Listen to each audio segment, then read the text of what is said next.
Buongiorno, sono molto lieto di poter parlare con voi oggi. Oggi vorrei chiarire l'importanza fondamentale che gli sviluppi dell'Anthropocene hanno per l'educazione e la formazione. Negli ultimi decenni si sono verificati cambiamenti radicali nella concezione che l'uomo ha del mondo e di se stesso.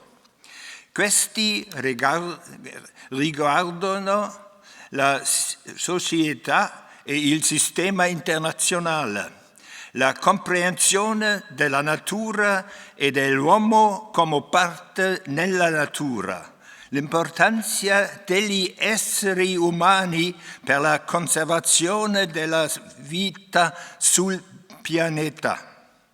Sebbene questi cambiamenti siano di fondamentale importanza per l'educazione e la formazione della prossima generazione e per la sua capacità di plasmare il futuro, finora sono stati integrati solo in modo insufficiente nella nostra comprensione dell'uomo e della sua formazione. Passiamo ora alla mia relazione di oggi. Negli ultimi decenni si sono verificati cambiamenti radicali in quasi tutti gli ambiti della vita. Questi cambiamenti devono essere presi in considerazione in misura maggiore rispetto al passato nell'educazione e nella formazione dei giovani generazioni. Riassumo molti di questi cambiamenti sotto il termine Anthropocene, che vorrei prima illustrarvi. Nella seconda parte, nella mia relazione, mi soffermerò poi su alcuni aspetti necessari. Now I'm going to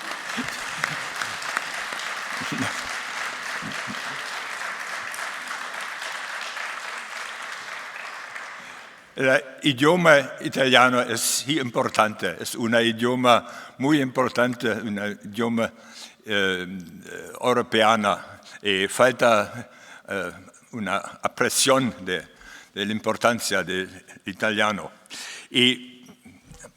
Pero me falta continuar en inglés ahora.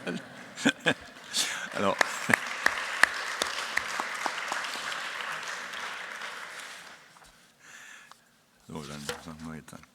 Critique of modernity. The Anthropocene is understood as a constellation in which there is hardly anything left on the planet that is not influenced or even shaped by humans. Depending on the region and culture, people are increasingly confronted with the results of their actions and behavior. This leads to people perceiving nature increasingly as an object from which they are distanced. They understand nature as a given that they can recognize objectively. They no longer see themselves as part of nature, but mainly as independent of it. This is accompanied by a perception of nature and the world in the form of images and abstractions. Whereas in ancient times, humans saw themselves as part of nature, physis in Greek, and in the Middle Ages as part of God's creation, creatio Dei. In modern times, they emphasize their independence, which is usually associated with ideas of progress.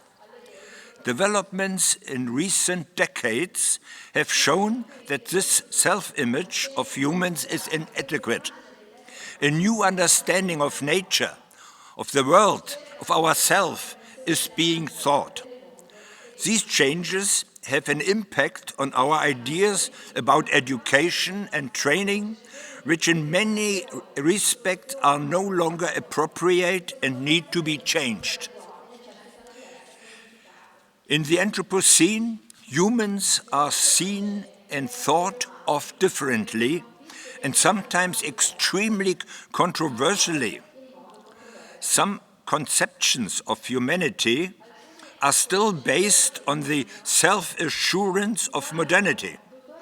The idea of progress remains at their center.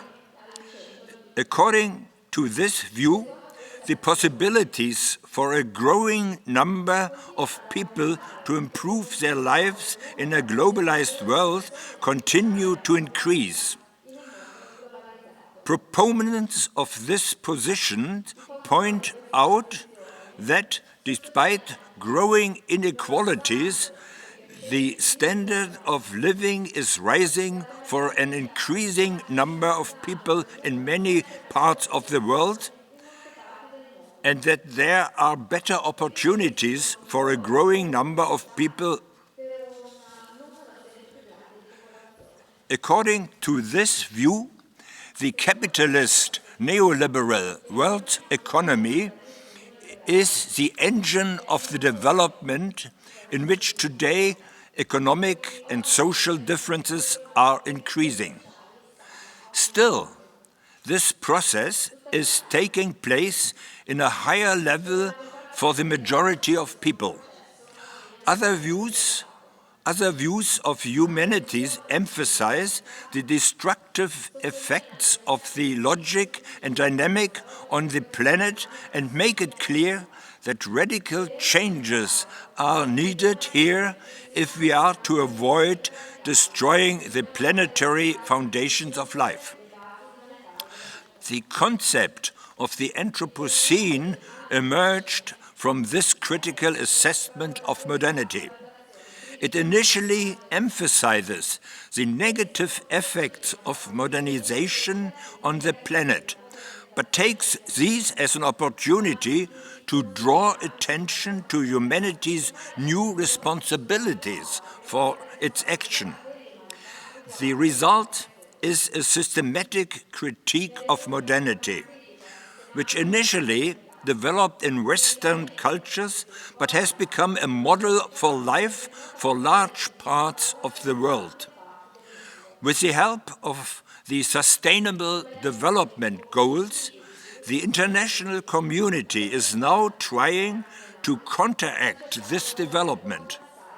When we talk about the Anthropocene, we assume that humans have become a telluric force that on the one hand shapes the fate of the planet and on the other is determined by the unintended destructive side effects of human action.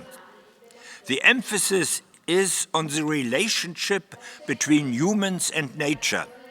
The talk is of the joint heritage of nature and culture.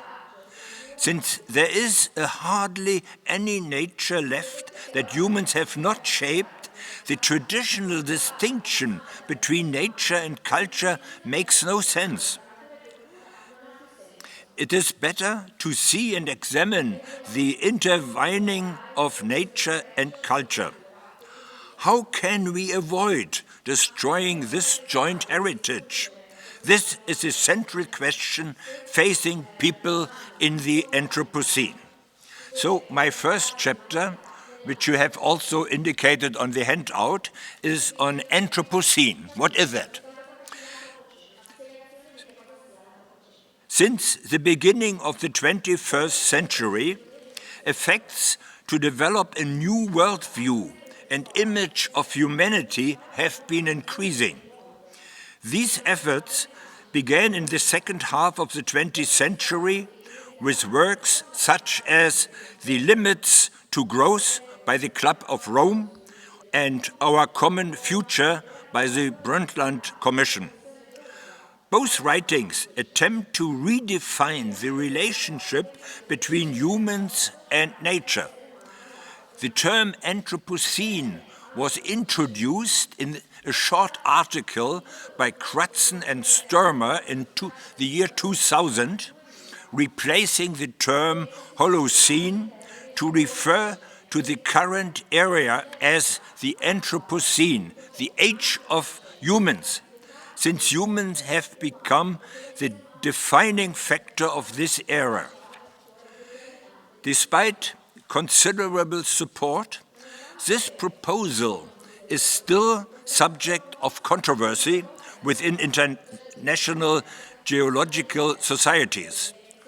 Regardless of whether geologists currently accept the Anthropocene as a term to describe a new era, the term is suitable for redefining the relationship between humans, nature, and the world.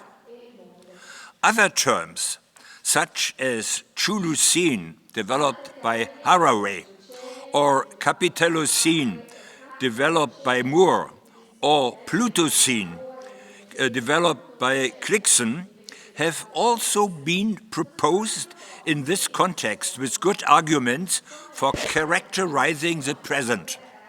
However, due to its comprehensive nature, covering all areas of human activity and its anthropological complexity, it seems sensible to me to stick with the term Anthropocene. This is because humans and their actions are always at the center of any change in line with the goals of sustainable development. Humans have a planetary responsibility for the consequences of their actions, which this term draws attention to, even if it is interpreted in different ways. At UNESCO, this insight has led to talk of a common natural and cultural heritage, the shaping of which is the task of humanity as a whole. The intangible cultural practices of living cultures play an essential role in this.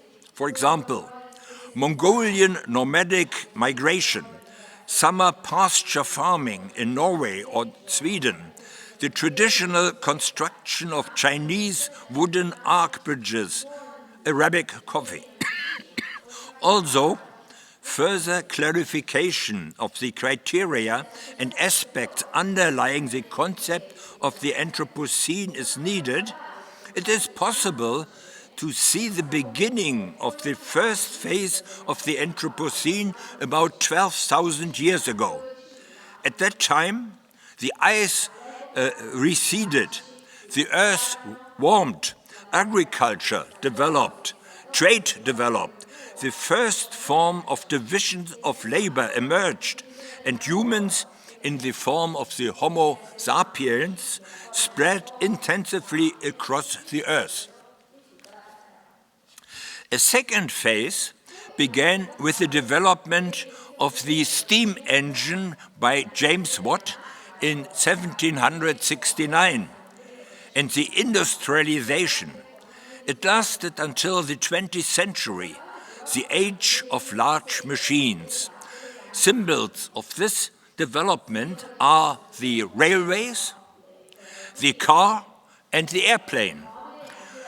During this period, the world population grew from 1 billion to over 6 billion, and the global economy and energy demand increased about 50-fold. A third phase can also be identified. This covers the period between 1945 and 2015. It is characterized by the explosion of the first atomic bomb and the development of nuclear energy, the tremendous acceleration of life, the chronocracy, the associated economic expansion, the invention and global spread of new media, in particular digitalization and the development of artificial intelligence, the novel human-machine connections with the creation of cyborgs and the development of robotics. Added to this are the impressive possibilities of genetics to change nature, the discovery of the double helix of DNA, cloning, research into the human genome, and the manipulation of human genes using CRISPR-Cas methods. In addition to the factors already mentioned, human-induced climate change is responsible for the significant warming of the Earth. Added to this is the enormous volume of human-made products that take many years to degrade. These include, for example, hundreds of millions of tons of plastic and the exorbitant amount of concrete, which in the last 2 decades accounts for half of all building materials produced in the course of human history. Added to this is the destruction of biodiversity and the production of trillions of tons of carbon and nitrogen. Today, Homo sapiens is experiencing a fundamental change in the climate, this time largely of its own making. This development is changing our understanding of nature. Evolutionary and humanization research have made it clear that, like all other living beings, humans are part of nature, so that their development, humanization, is in principle also subject to the laws of evolution. For a long time, it was argued that humans were part of evolution, but that their uniqueness lay in the fact that their development was only partially subject to the laws of evolution and was largely determined by culture and education. This separation between human nature and culture can no longer be maintained in the Anthropocene. Humans exert a formative influence on nature. They intervene in it and change it. They become the actors who shape it and influence its dynamics. In the Anthropocene, a new relationship between humans and nature is emerging. Human actions have profound effects on nature, which in turn affect humans in the same processes. In most cases, the term Anthropocene is used to emphasize that the relationship between nature and culture has fundamentally changed, that there is no longer any nature that is not influenced by human culture. Today, there is a global awareness that there are several undesirable developments in the Anthropocene that threaten the foundations of human life and life on the planet, and that urgently need to be changed. These include climate change, the destruction of biodiversity, the destruction of geochemical cycles, the ocean acidification, the environmental pollution, the consumption of non-renewable energies. I repeat the 6 points. First, climate change, the destruction of biodiversity, the destruction of geochemical cycles, the ocean acidification, the environmental pollution, the consumption of non-renewable energies. As important as these processes are, the concept of the Anthropocene and the images of humanity associated with it should not be limited to the negative consequences of modernity and the ecological consequences of human activity. The dynamics of the Anthropocene affect all areas of human life and also include the efforts of the global community to correct negative Anthropocenic development by changing human actions and behavior. A fourth phase of the Anthropocene is characterized by the fact that in 2015 the international community adopted 17 Sustainable Development Goals at the UN General Assembly in New York, which it intends to work towards achieving over the next few decades, and to which education and training must make a central contribution. Now I'm going to skip the chapter Endangered Future, just for time reason.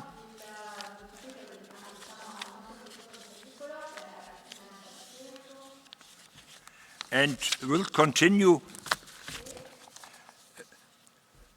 I will illustrate the situation of the endangered planet by examining the concept of Earth Overshoot Day and the newly identified planetary boundaries in areas of ecological stress. These examples underscore the urgent need for education to address and integrate the challenges of the Anthropocene. So my first example, Earth Overshoot Day, also highlights the finite nature of the planet and its resources. The Earth Overshoot Day was on Thursday, August 1st in 2024. The date marks the point in the year when the human consumption of ecological resources exceeded what the planet's ecosystems can regenerate for the year. Global Overshoot Day is the difference between humanity's ecological footprint and the planet's biocapacity. That means its ability to renew resources. From August 1st to the end of 2024, humankind needed 1.75 Earth to meet its need.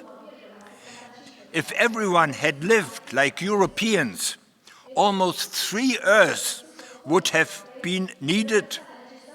China needed for 2,000.5 Earth. The comprehension of the finite nature of fresh water, food, energy, and non-renewable resources has become unavoidable. The size of our planet is limited. Therefore, growth and progress are limited and can no longer be the dominant focus of education. Now my second example, planetary boundaries. The limit recognized by the international community as being of existential importance for humanity is the global warming of 1.5 to 2 degrees, which cannot be exceeded without serious consequences.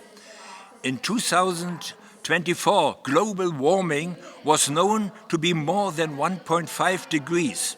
To avoid exceeding the 2-degree limit under any circumstances, an international group of researchers identified 9 planetary boundaries. It was hoped that curative measures in the below-listed ecological stress areas would create conditions that could halt global. You have these 9 boundaries here at this picture. So I name them. The first one is climate change. The second one is introduction of novel entities. The third is stratospheric ozone depletion. The fourth is atmospheric arousal. Fifth is ocean acidification. Six is biochemical flows. 7, freshwater change. 8, land system change, deforestation and other land use changes. And 9, biosphere integrity. In each of these areas, human action and behavior must be changed in such a way that it helps to maintain the required limits. If it is not possible to stop the imminent transgression of boundaries in these areas, there is a risk that tipping points will arise in the Earth system where the development, once achieved, cannot be reversed. Tipping points, very important concept. 3 types of elements with imminent tipping points can be distinguished. First, the ice bodies. Second, the changing ocean and atmospheric current and circulation system. And third, the ecosystems. I'll give you an example. The first area includes the melting of glaciers and permafrost areas. When the glaciers are gone, they are gone. And there's no change possible.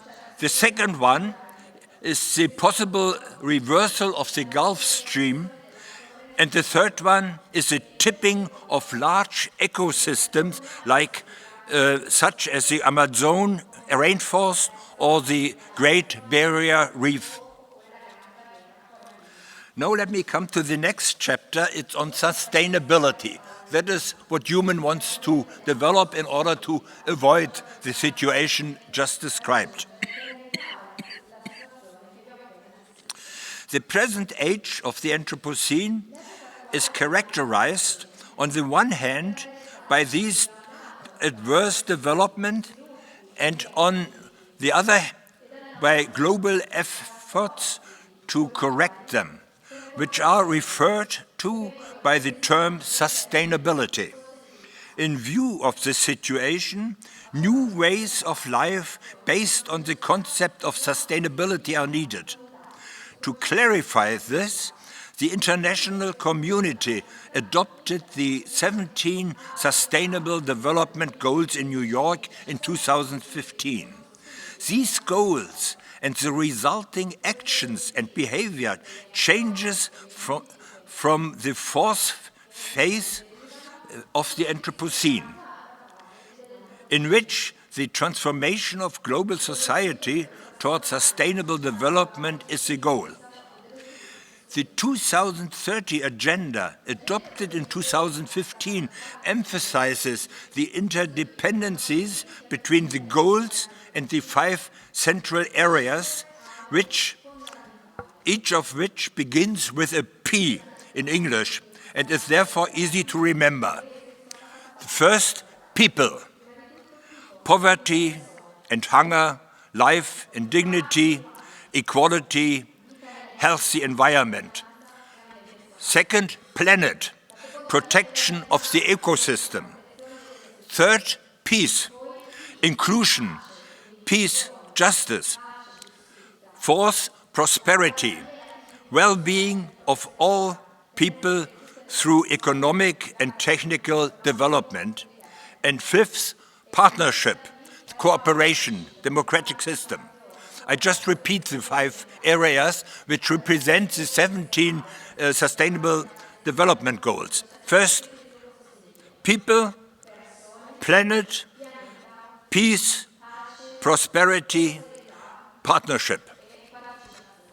The principles of universality, indivisibility, inclusion, accountability, and partnership should guide the realization of these tasks.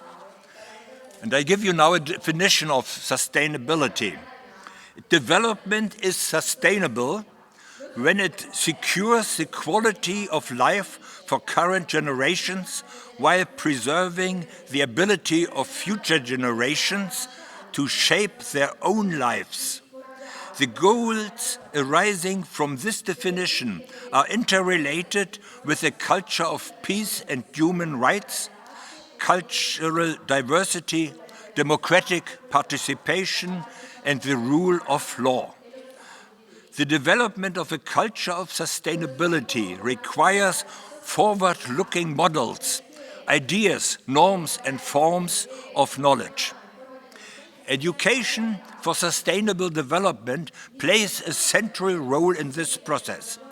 Without it, it is not possible to initiate independent action. Therefore, guiding principles are thought that can be agreed upon by representatives of as many societies and cultures as possible, and that can transform existing economic, social, and cultural differences. It remains to be seen to what extent these guiding principles and images of humanity can be realized. There are also justified doubts as to whether they can contribute to leveling the differences between the global South and the global North. No, my next chapter, education for sustainable development. Education, training, and socialization play a central role in efforts to achieve sustainable global society. The fourth of the 17 Sustainable Development Goals includes the vision of inclusive, equitable, high quality, and lifelong education. I repeat, inclusive, equitable, high quality, and lifelong education. Education for sustainable development envisaged the development of a 12-year public school system. Compulsory schooling should last at least 9 years globally and include free, high-quality primary and secondary education. Inclusive here means not only the inclusion of disabled children, but also of marginalized children, of young people. Equal access and treatment in education is a necessary consequence. To promote the knowledge and creativity of children and young people, the quality of education and training should be improved, including through better training for teachers. There is still much to be done, especially for girls and women in many regions of the world. Finally, the promotion of education and training should not be limited to the school system. Vocational training and lifelong learning should be developed, and informal and non-formal education should be promoted. 4 to 6% of the gross domestic product, or 15 to 20% of public spending, should be allocated to education. Now let me just describe the 4 central elements: inclusive and equitable education. Education for sustainable development is characterized by inclusion, equity, high quality, and lifelong learning. Its inclusive nature is of great importance. It is a prerequisite for ensuring equal access to education for all. Despite the progress made in recent years, millions of children, young people, and adults in many parts of the world have no or only very limited access to education. This can be statistically proven for children and young people. The corresponding consequences for access to education in adulthood is obvious. 3/4 of children and young people who do not have access to school education are girls. In recent years, the number of children and young people with a migrant background who are excluded from the education system has increased. Marginalization, inequalities, and disparities are evident. People with disabilities are particularly affected by this. Their limitations should not lead to their separation from others. They should be educated and supported alongside everyone else. with their disabilities taken into account when assessing their performance. The goal is to make the entire education system inclusive, from preschool to adult education, thereby helping to reduce discrimination and marginalization. Taking linguistic diversity into account plays an important role in reducing exclusivity. Today, 40% of children and young people worldwide do not have the opportunity to be educated in their mother tongue. The goal is to create an inclusive learning environment. Okay, then my next point is high quality education. Education is a human right. It must be of high quality. Quantitative progress in the promotion of children is often reported. However, this obscures the fact that the quality of education often does not improve at the same rate. Education for sustainable development is holistically oriented for children, young people, and adults. It has cognitive, emotional, and performative dimensions and encompasses the education of the senses, the body, and social skills. Required are basic knowledge of arithmetic, understanding of nature, society, culture, literacy, media literacy, and the goal of sustainable development. I move to the next chapter, lifelong learning. Lifelong learning, a few lines afterwards.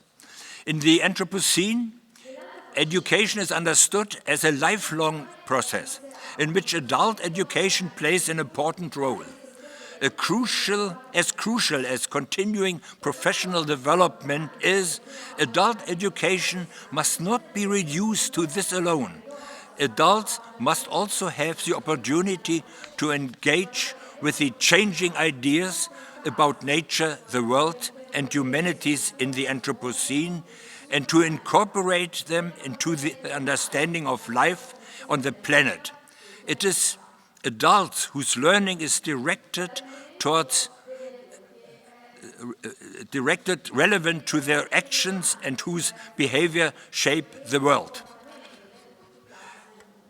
Let me skip this and go to almost to the end of this chapter. There are, according to the Fore and Delors reports, last 4 sentences, it is based on 4 pillars: learning knowledge, learning to act, learning to be, and learning to live together as major goals for education. How learning processes take place within the framework of suitable development goals depends on respective local, national, and regional conditions. Only when specific age and culture-specific requirements are taken into account can intergenerational learning that includes people with disability be successful. Now, another aspect, the global citizenship education. In the Anthropocene, education must have a global or even a planetary dimension. In 2012, UN Secretary General Ban Ki-moon therefore launched a worldwide global education first initiative. In addition to expanding education and improving its quality, the aim was to raise awareness of the need for the planetary dimension in education.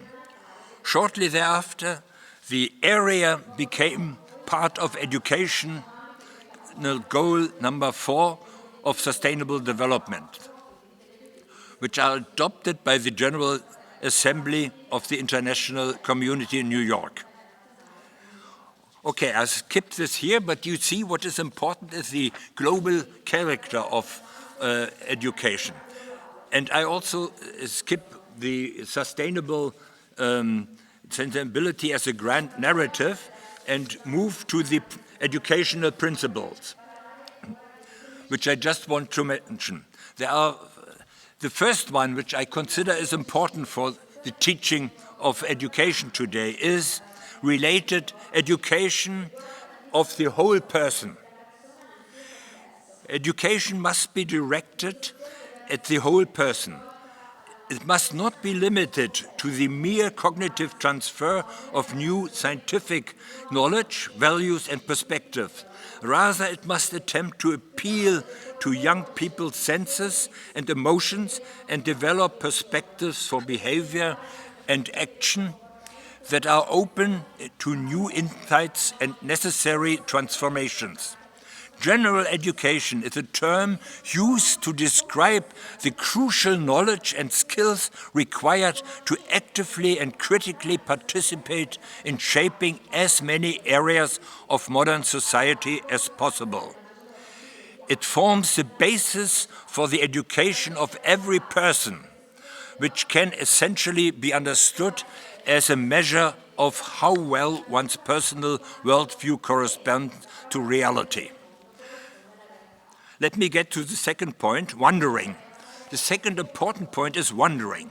In contrast to religion, which gives awareness to fundamental questions or at least proposes answer, philosophy in the European tradition insists on the basic unanswerability of fundamental questions. Unlike religion, in which there is unity and meaning, philosophical thought insists on the loss of the one and of the ultimate meaning. The unity of meaning, which is constitutive of religion, is not present in philosophy. Philosophy arises from a separation from that one and that ultimate meaning.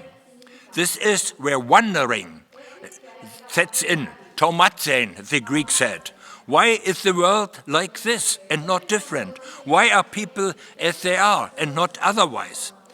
And what are people like? So wondering and questioning set important educational processes. And I move to the third paragraph, curiosity and questions. Curiosity and questions. Often wondering leads to curiosity and to the attempts to recognize what was previously hidden and what is new. In curiosity, there is a diffuse foreknowledge of what is foreign, what is not yet known. Curiosity arising from wondering is an important element of educational processes, driving heuristic inquiry-oriented learning. In curiosity, there is an emotional motivation to begin processes of learning and cognitive processes. Curiosity leads us to encounter unknown context, integrate them into existing context, and thereby educate ourselves. I move to the fourth chapter, transgression. Transgression occurs on the one hand as transgression of rules, norms, and laws, and on the other as transgression of culturally generated boundaries. These transgressions can be non-violent, but are often associated with manifest structural and symbolic violence. When dealing with cultural diversity in the field of education, there is often a transgression of traditional boundaries in the course of which something new emerges. Now, point 5, hybridity. The humanities can make an important contribution to understanding the emergence of new hybrid cultural forms as a result of difference and transgression. Due to the increasingly dense and rapid communication and interaction between the different cultures and societies of the world, and the intensification of economic, political, social and cultural exchange, more and more hybrid cultural forms are emerging. The concept of hybridization serves to define cultural context and educational processes. So I now move to the last educational principle, the sixth one, philosophy and reflection. The more complex The more complex the social conditions in the planetary world become, and the more difficult it becomes to combine the tendency of homogenization with the demands of cultural diversity, the more important the philosophical dimension in educational processes becomes. This can be taught in various forms of philosophy, which are less concerned with conveying encyclopedic knowledge than with a thorough exemplary examination of selected philosophical questions. But it can also be understood as a constitutive component for many educational processes. Two aspects are then particularly important. One aspect accentuates the confrontation with the central value of a pluralistic education, striving for the realization of human rights.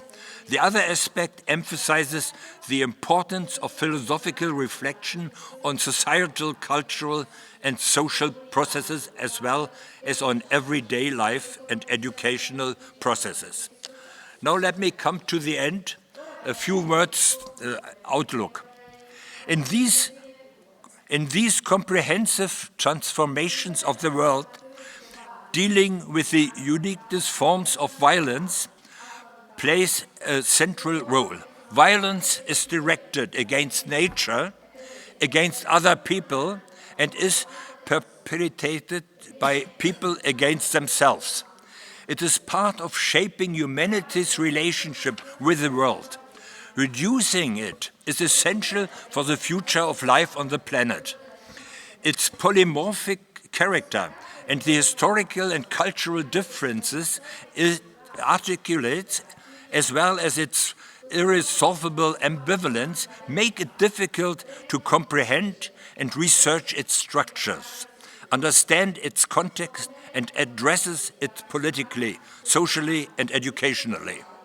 Efforts to reduce violence are of central task of education, training and socialization, and are of central importance for the young generation. Well, thank you very much.